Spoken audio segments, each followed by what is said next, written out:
যখন তোমাদের কোনো ব্যক্তির মৃত্যুর সময়, দুনিয়া ছেড়ে যাওয়ার সময় চলে আসে, তখন ফেরেশতারা আসমান থেকে নেমে আসে এবং তার দৃষ্টির শেষ সীমায় বসে।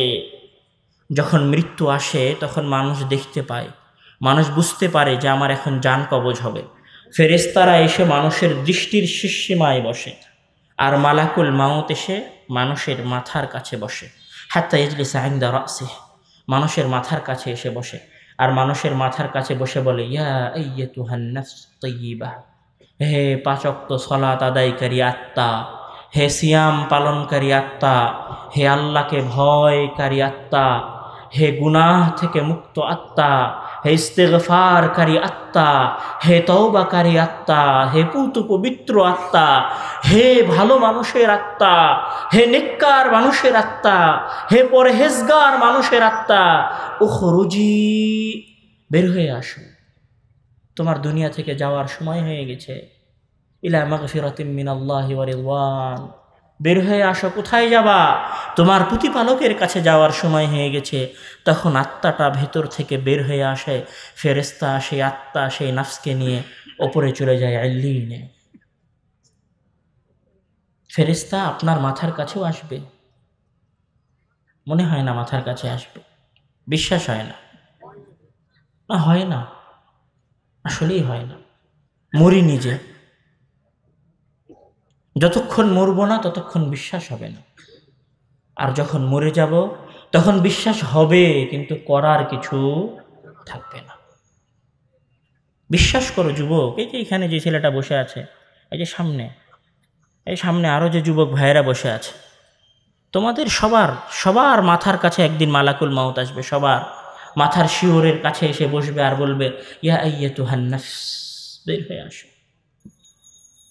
নাফস বের হবে, নাফস বের হবে, আর দুনিয়ার সাথে আপনার সকল সম্পর্ক, সকল আত্মীয়তা, সকল ভালোবাসা, সকল ব্যবসা বাণিজ্য, সকল বন্ধুত্ব, সকল লেনাদেনা সব সেকেন্ডের মধ্যে বিচ্ছিন্ন হয়ে যাবে, মুহূর্তের মধ্যে। শুধু নাফস এইখান থেকে বের হবে, শুধু নাফস মুখ দিয়ে বের হবে, আর দুনিয়ার সাথে সম্পর্ক শেষ হয়ে যাবে। শুধু আপনার শরীরটা পড়ে থাকবে আপনার বাড়ির বিছানায়, আপনার বাড়ির উঠানায়, আপনার বাড়ির আঙ্গিনায়।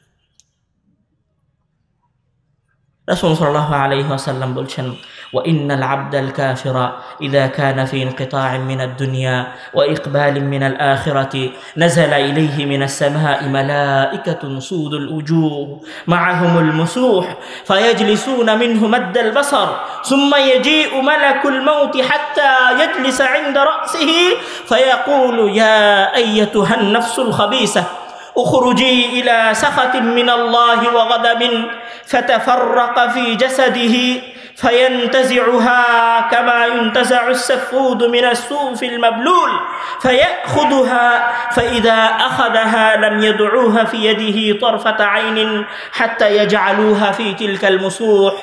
আর যখন তোমাদের কোনো খারাপ ব্যক্তির, যখন তোমাদের কোনো পাপাচারী ব্যক্তির মৃত্যুর সময় ঘনিয়ে আসে, মৃত্যুর বয়স যদি, সময় সীমা যদি, মেয়াদ যদি 60 বছর থাকে, 59 বছর 364 দিন 23 ঘন্টা 59 সেকেন্ডের মাথায় বয়স যদি 60 বছর হয়ে থাকে, তাহলে মালাকুল মাউত 59 বছর 364 দিন 23 ঘন্টা 59 মিনিটের মাথায় আপনার কাছে এসে হাজির হবে আর বলবে, ইয়া আইয়াতুহান নাফসুল খাবিসা, হে পাপী আত্মা, হে সালাত পরিত্যাগকারী আত্মা, হে সিয়াম পরিত্যাগকারী আত্মা, হে আল্লাহ তাআলার নাফরমানি আত্মা, হে ব্যবসা বাণিজ্যে সালাত ছেড়ে দিয়ে ব্যস্ত থাকা বান্দা, হে দিনের কথা না শুনে সীমালঙ্ঘনের পথে বাড়তে থাকা বান্দা, ইয়া আইয়াতুহান নাফসুল খাবিসা, হে নিকৃষ্ট আত্মা, উখরুজি, তোর বের হয়ে আসার সময় হয়েছে। উখরুজি, তুই এবার বের হয়ে আয়। ইলা সাখাতিম মিনাল্লাহি ওয়া গাদাবিন, তোমার প্রতিপালকের অসন্তুষ্টির দিকে। ফেরেশতা মাথার কাছে চলে এসেছে। আত্মা হচ্ছে নিকৃষ্ট, খারাপ, পাপ করেছে। এতদিন তো বোঝেনি যে আমি পাপ করেছি, এতদিন বোঝেনি যে আমি দাড়ি ক্লিন সেভ করেছি, এতদিন বোঝেনি যে আমার প্যান্টটা টাকনোর নিচে ছিল, মানে আমার ওই অংশ জাহান্নামের মধ্যে জ্বলছিল। এতদিন বোঝেনি যে সুদ নেওয়া অপরাধ, এতদিন বোঝেনি যে পরকীয়া করা অপরাধ, গুনাহ। এতদিন বোঝেনি যে প্রেম করা অপরাধ, পর নারীর সাথে জেনার সম্পর্কে লিপ্ত হওয়া অপরাধ। মনে করেছে এটা দুনিয়া, উপভোগের জায়গা, উপভোগ করতে এসেছি, আনন্দ করতে এসেছি, মৌজ মাস্তি করতে এসেছি, উপভোগের জায়গা, মজা করতে এসেছি।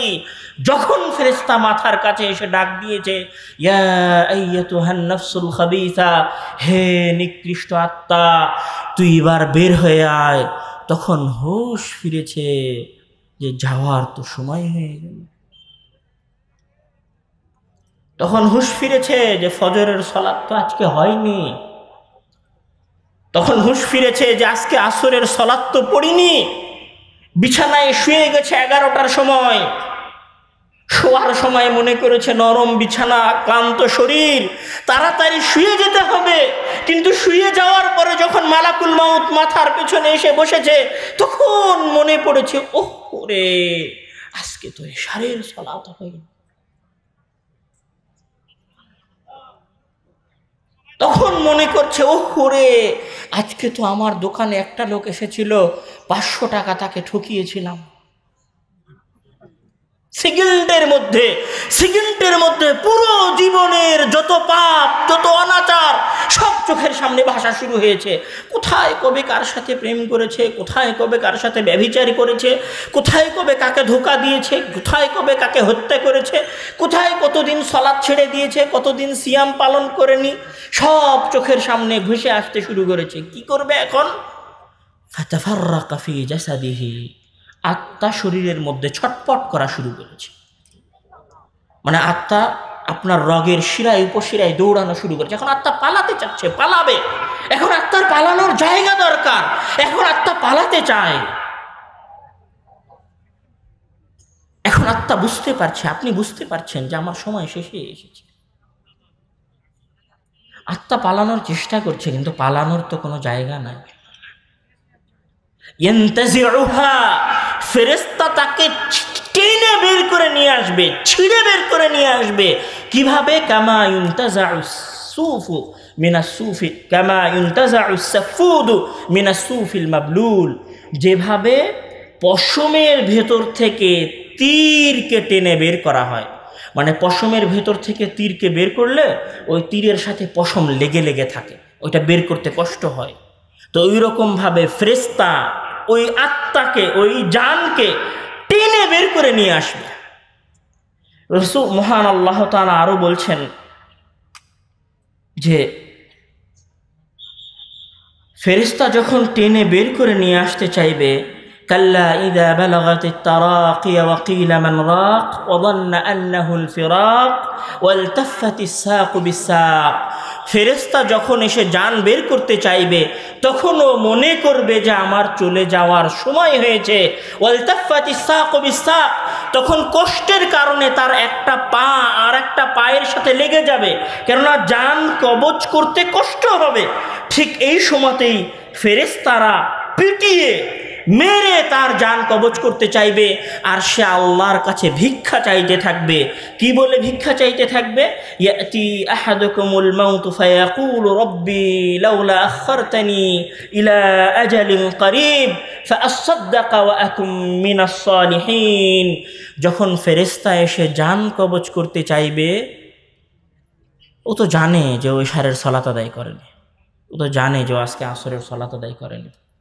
আসরের সালাত আদায় না করে যদি মারা যায়, তাহলে কবরে গেলে তো আল্লাহর কাছে জবাব দিতে হবে। আর কবরে গিয়ে যে আল্লাহর কাছে জবাব দিবে, সেই জবাব দেওয়ার মতো তো তার কাছে কিছু নাই। যখন ছাড় চাইবে আল্লাহর কাছে, কতটুকু সময়ের ছাড় চাইবে? বলবে যে লাউলা আখারতানি, আল্লাহ বেশি না, 60 বছর দিয়েছিল তো, তোমার কাছে 60 বছর চাচ্ছি না, 1 বছরও না, তুমি আমার 1 বছরও দিও না, লাউলা আখারতানি, অল্প কিছু সময়।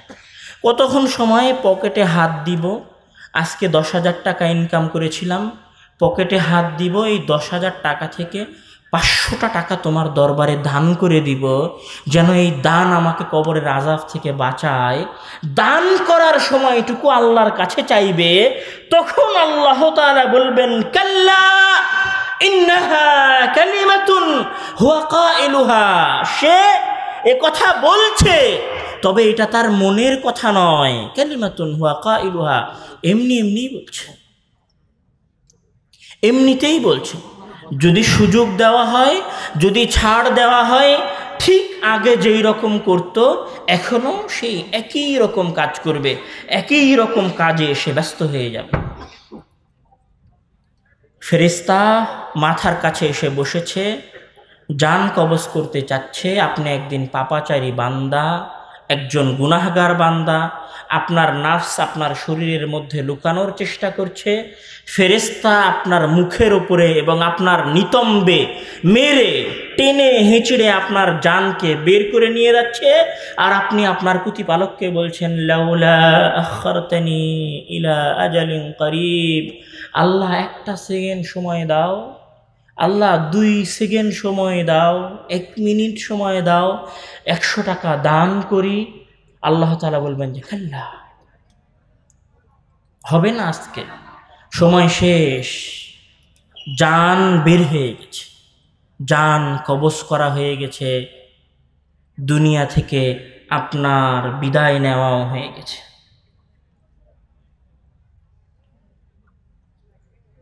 লাশটা পড়ে আছে আপনার বাড়ির উঠানে, আপনার স্ত্রী, আপনার সন্তান, আপনার ভাই, আপনার খালা, আপনার ফুফু আপনার লাশে চারপাশে কান্নাকাটি করছে। আপনার তরুতাজা শরীরটা বিছানার উপরে পড়ে আছে এইভাবেই। কিছুক্ষণ পরে কিছু মানুষ এসেছে, আপনার স্ত্রী বা আপনার আব্বা এসে আপনার শরীরটাকে ধৌত করেছে। ধৌত করার পরে আপনাকে কাফনের 2টা কাপড়ে মুড়িয়েছে। মোড়ানোর পরে আপনার সন্তানেরা, আপনার ভাইয়েরা আপনার ওই শরীর লাশটাকে খাটিয়ার ওপরে রেখে গোরস্থানের উদ্দেশ্যে যাত্রা করেছে। দুনিয়ার সফর শেষ, ভাই বোনের সাথে থাকা শেষ, খালা খালুর সাথে থাকা শেষ, স্ত্রীর সাথে থাকা শেষ, সন্তান সন্ততির সাথে থাকা শেষ, মা বাবার কাছে থাকা শেষ, সকল কিছুর কাছে থাকা শেষ হয়ে গেছে।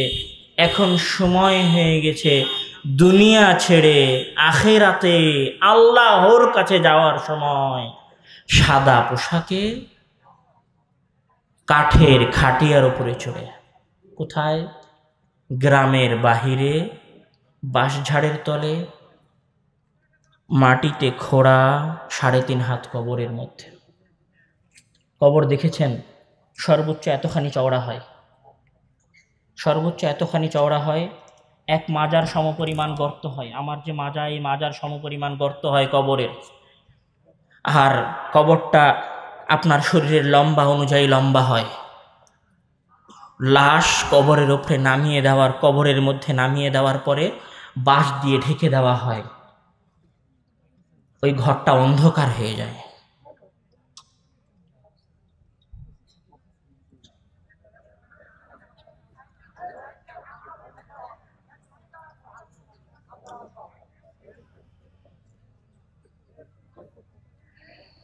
যদি আপনি ওই পরিস্থিতি অনুমান এবং কল্পনা করতে না পারেন, তাহলে আজকে বাসায় যাওয়ার পরে রুমের দরজা আর লাইট অফ করে দিবেন। রুমের দরজা আর লাইট অফ করে দেওয়ার পরে আপনার রুম যখন ঘুটঘুটে অন্ধকার হয়ে যাবে, তখন এবার আপনি কল্পনা করবেন যে আপনি কবরের মধ্যে আছেন। আপনি তখন অসহায়ত্ব অনুমান করতে পারবেন।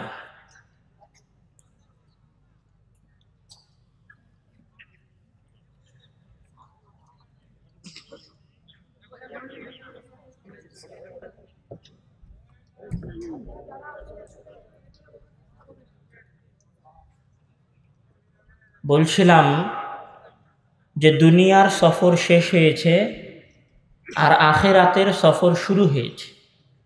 কাঠের খাটিয়ার উপরে চড়ে সাদা কাপড় পরিধান করে গ্রামের বাহিরে বাঁশঝাড়ের তলে মাটির গৃহের উদ্দেশ্যে।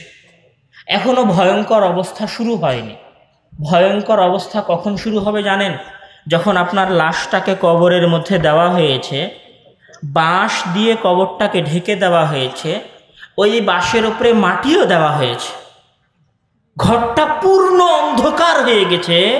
ঠিক এই সময় আপনার জ্ঞান ফিরে এসেছে। আপনার আত্মা আপনার শরীরে ফিরে এসেছে।